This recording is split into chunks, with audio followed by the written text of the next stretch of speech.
विधान परिषदेमध्ये नियम 260 अन्वये मांडण्यात आलेल्या प्रस्तावाअंतर्गत विदर्भाच्या प्रश्नावरती आज चर्चा झाली। विदर्भाचा अनुशेष दूर करण्यासाठी राज्य सरकारतर्फे ठोस कार्यवाही होत नाही।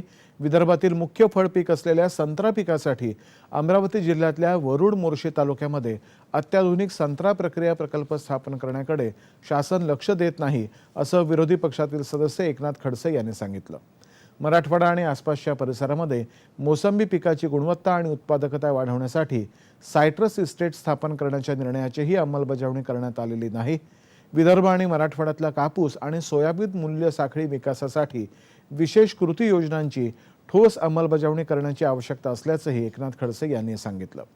राज्यामध्ये 57,094 कृषी पंप वीज जोडण्या प्रलंबित आहेत। त्यापैकी 19,000 कृषी पंप वीज जोडण्या दिल्या आहेत आणि सर्व प्रलंबित कृषी पंप वीज जोडण्या मार्च 2023 पर्यंत देण्याचं नियोजन करण्यात आल्याची माहिती उपमुख्यमंत्री देवेंद्र फडणवीस यांनी आज विधान परिषदेत दिली।